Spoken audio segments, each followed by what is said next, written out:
¿Qué tal? ¿Cómo le va? Bienvenido a este programa especial. Una producción de Telesur y RT. Y entrando en materia, mucho se dice sobre Venezuela y Rusia, pero también mucha intoxicación informativa se divulga sobre estos dos países que hoy se encuentran en la mira de Estados Unidos. ¿Existe alguna relación entre lo que sucede hoy en estos dos países? ¿Por qué la Casa Blanca los ha declarado sus enemigos y solicitó al Congreso más recursos para contenerlos? ¿Por qué las grandes corporaciones mediáticas divulgan solo la versión de Washington y ocultan las demás? ¿Por qué el despliegue militar de la OTAN y Estados Unidos alrededor de Rusia y Venezuela? ¿A qué debe estar alerta la humanidad? Para analizar toda esta situación que amenaza la paz y la estabilidad del mundo, RT y Telesur se unen en este programa especial Venezuela y Rusia en la mira, movidos por la imperiosa necesidad de decir la verdad. Es nuestra obligación contextualizar, brindarles la información que le ocultan las grandes corporaciones mediáticas y presentarles la otra cara de la moneda. Por eso, durante esta hora, acompañados de reconocidos analistas de distintas partes del mundo, contestaremos todas estas interrogantes que hay sobre la mesa. Y también, desde los estudios de Telesur en Caracas, vamos a estar acompañando a lo largo de estos minutos Karen Méndez, corresponsal de RT en Venezuela, y quien le habla, Rey Gómez, periodista de Telesur. Y desde los estudios de RT en Moscú nos acompaña el periodista Javier. ¿Cómo estás? Cuéntanos, ¿qué nos traes para hoy? Un placer, un saludo compañeros, el poder trabajar mano a mano estas dos casas, tanto RT como Telesur, y encantado de intentar participar en este proyecto en el que vamos a intentar sacar luz a todo lo que está sucediendo en torno a Venezuela y a Moscú, y sobre todo a esa corriente occidental que tanto está llegando por parte de Estados Unidos y de las corporaciones mediáticas. Aquí en Moscú realizaremos un análisis pormenorizado a través de gráficas y también a través de algunos reportajes, y tendremos la entrevista de un personaje que sabe y mucho de esto. Después desvelamos quién es. Muchísimas gracias, Javier. Esperamos tu entrevista. Diversos analistas han advertido que el gobierno estadounidense necesita solo dos cosas para mantener su hegemonía mundial: el petróleo y acabar con otros polos de poder que le hacen sombra. Desde el 2001, Estados Unidos ha emprendido guerras contra Irak y Afganistán y distintos países del Medio Oriente. Pero mientras sucedía eso, el mundo a sus espaldas fue cambiando y se fue organizando en nuevos polos de poder. Rusia estableció estrechas e importantes alianzas con otros gigantes del mundo como la India, China, Brasil y Sudáfrica. Mientras que en América Latina, territorio que siempre vieron como su patio trasero, se consolidó la integración latinoamericana tras la llegada de Hugo Chávez al poder. Fue esto lo que permitió que China y Rusia empezaran a retomar alianzas estratégicas con América Latina, se consolidara la cooperación sur-sur y poco a poco se tejiera un mundo multipolar con mayor equilibrio que no tolera hegemonías y que no responde a los intereses ni de Washington ni del sector guerrerista de ese país. En su última gira internacional, en el año 2010, el presidente Hugo Chávez selló alianzas para un mundo multipolar y alertó que si bien el mundo unipolar estaba en agonía y Estados Unidos era un imperio en decadencia, un tigre de papel, en su desesperación daría peores zarpazos. Y así fue. Cada país que se alió con la Venezuela, que apostó por la multipolaridad, ha sido duramente golpeado. Comenzaron por Libia, luego Siria y Ucrania. Lo han intentado con Irán, Bielorrusia y además han demostrado que actualmente van por Rusia y Venezuela. Veamos en este trabajo audiovisual cómo y cuándo comenzó esta agresión abierta contra ambos países. Soy ucraniana, nativa de Kiev. Ahora estoy en Maidán, en el centro de mi ciudad.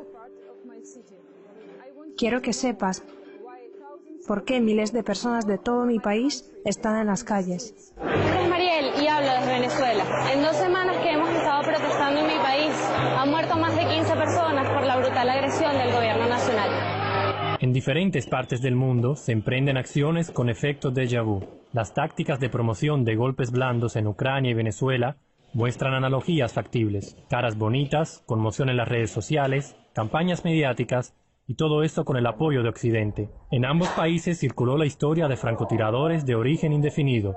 Luego se denunció que fueron enviados por un tercer país para generar muertos y responsabilizar al gobierno. Washington y sus aliados recurren a sus verificados métodos, lanzan fuertes declaraciones sobre presuntas violaciones de derechos humanos, amenazan con sanciones económicas y no mencionan el número de bajas civiles. ¿Quién es el Senado de Estados Unidos para sancionar a la patria de Bolívar? No aceptamos sanciones insolentes imperialistas. Es la patria de Bolívar que ustedes deben aprender a respetar. Algunos analistas hablan de las mismas fuentes que financian a los extremistas en Venezuela y Ucrania. Los extremistas, tanto en Venezuela como en Ucrania, viven de las mismas fuentes. La única diferencia entre los dos países es hasta cuánto han sumergido al país en el caos. En Ucrania se puede hablar con seguridad de golpe de Estado, mientras que en Venezuela los manifestantes tratan de desestabilizar la situación.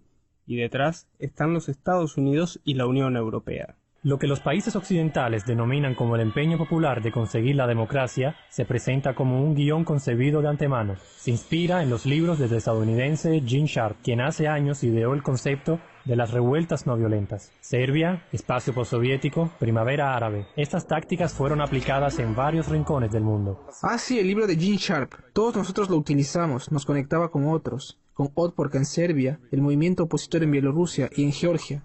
Los vínculos de la oposición con la agenda occidental quedan en evidencia cada vez más cuando, por ejemplo, un año después del Maidán, representantes de Estados Unidos confirman que habrían patrocinado el cambio de poder en Ucrania. Un desenlace que para muchos está lejos de ser una casualidad. Vamos a establecer seguidamente el contacto con nuestro compañero, recordemos, él se encuentra en los estudios de RT en Moscú. Javier, ¿cómo analizan desde Europa las agresiones de Estados Unidos contra Venezuela y Rusia?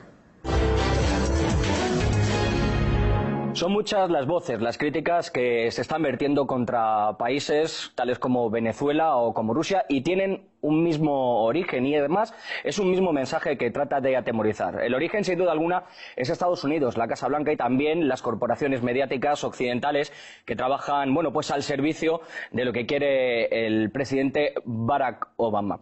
Se ha convertido en una especie de juego de quién es el bueno y quién es el malo y desde luego se nos está diciendo quién debe ser. Nos están haciendo, digamos, el camino muchísimo más fácil, señalando a determinados países, como en este caso a Moscú y también a Caracas, como dos agentes que intentan romper el orden establecido. Pero, ¿cuál es el orden en todo este mundo, en este planeta que cada vez es más multipolar? Parece que hay intereses en Estados Unidos de que eso no sea así. Para intentar sacar un poco de luz, intentar arrojar, bueno, pues algo más, alguna mirada crítica más, contamos en el plató del programa con José Escobar. José, ¿qué tal? Muchísimas gracias por atendernos. El placer es mío. Momento en el que decíamos, se empiezan a hablar de ciertos lenguajes bélicos. Rusia, Venezuela, amenazas para Estados Unidos. Sí, claro. Esta es la lógica de la política externa americana. Siempre. El Irán, tal vez, si hay un acuerdo este verano sobre el nuclear iraniano, dejará de ser un enemigo frontal después de 35 años de revolución islámica de los Estados Unidos. Hay que encontrar sustitutos, ¿no? El principal, y esto puedo les decir por los próximos decenios, será Rusia. Porque Rusia, y Rusia aliada con China especialmente, es una amenaza frontal a la dominación americana en Eurasia, Europa y Asia. A veces este tipo de sanciones, estas amenazas que se están convirtiendo en sanciones, en multas, intentando acorralar a países como se está haciendo, por ejemplo, con Rusia, a veces no ayudan al beneficio, no vienen en beneficio de Estados Unidos. Se están perdiendo muchísimos clientes comerciales, ¿no? No, los americanos no pierden nada porque están observando, como si una pelea de box, están muy al lado del ring, ¿no? Los que están al margen del ring son los europeos, que tienen intereses directos porque hay muchos intereses directos de comercio de Alemania, Francia, Reino Unido, Italia, especialmente los países del sur que también están necesitados por la crisis. Los países del sur, el turismo ruso para Grecia, para España, para Italia, por ejemplo. Y estas sanciones son contraproductivas para la Unión Europea. El problema es que hay al menos 3 uniones europeas en Bruselas. Los países del norte, la Alemania, que es el primus inter pares, claro, el más poderoso, y la Europa del Sur. Y los intereses son completamente divergentes. Por ejemplo, esta semana no decidieron de más sanciones extras contra Rusia porque no hay consenso, es imposible. Y los de Europa del Este, que son los histéricos, vienen en su perjuicio, es decir, les están... En su prejuicio. Pero los 3 pequeños bálticos y Polonia tienen su propia agenda, que es una agenda de paranoia absoluta en relación a Rusia y demonización de todo que es ruso. No apenas del presidente Putin, como de la Rusia y de los rusos. Porque ahora es una reacción de histeria paranoica total. El hecho de que se señale ahora mismo, por ejemplo, a Venezuela es por todo lo que se ha vivido antes. Es decir, el chavismo era una piedra en el zapato para Estados Unidos, etcétera, etcétera, ¿no? El golpe de 2002 que no funcionó. Y esto para el Departamento de Estado y para la CIA está acá, ¿no? Lo está mirando... Comparando con América Latina de los años 60, 70, donde todo funcionaba, en términos de golpe, en términos de manipulación Operación Cóndor, etcétera, etcétera. Todas las ramificaciones de la Operación Cóndor no se puede más hacer. América del Sur, especialmente en los últimos 12, 13 años, se politizó de una manera que es sin retorno. Vis-a-vis los intereses de la doctrina Monroe de los Estados Unidos, que trataba a América del Sur como un patio trasero, como se suele decir. El dar un golpe en la mesa con el caso de Venezuela puede servir como para intentar dar ejemplo al resto de países. Cuidado, las políticas de izquierdas, si no queremos, no van a gobernar y estamos torpedeando. No va a intimidar Ecuador, no va a intimidar Bolivia, por ejemplo. Son países pequeños, pero tienen una voz importante en América del Sur. Y sobre todo hay un problema muy peculiar, que es el problema del Brasil. El Brasil está en una crisis enorme de modelo, política, de gobierno, de partido, el Partido de los Trabajadores, y de modelo económico, sobre todo que es basado en exportación de commodities. El problema es que los americanos están intentando usar toda esa destabilización económica y política de Brasil para destabilizar el país como en todo. Esto es un problema muy serio, porque el Brasil es el más importante miembro del Mercosur. Venezuela también es miembro del Mercosur. Quieren destabilizar el Mercosur porque el Mercosur tiene un acuerdo con la Unión Europea de libre cambio. Eso no interesa a los Estados Unidos porque está aparte de los americanos. ¿Cree que vamos a poder ver en Sudamérica otros Euromaidan, como hemos visto en el corazón de Kiev? Están intentando hacer un Maidán en Caracas. Esto es clarísimo. Nuestros amigos venezolanos pueden detallar todas esas operaciones. Exactamente. Caracas, si funciona, y no va a funcionar, pero si funcionase, sería una previa para Guayaquil, una previa para La Paz, como ya intentaron hace algunos años, y el Gran Premio, una previa para Buenos Aires y después para Brasilia. Pues veremos qué es lo que sucede, pero lo que queda claro desde luego es el mensaje que están intentando mandar a todo el mundo, ¿no? Esto aquí se hace un poco lo que yo quiero y al que no se le sanciona como si fuera un policía. Lo que hacen los imperios en declinio. Pues muchísimas gracias por el testimonio, José. Desde luego que nos ha sacado mucho a la luz. Muchísimas gracias por sus palabras.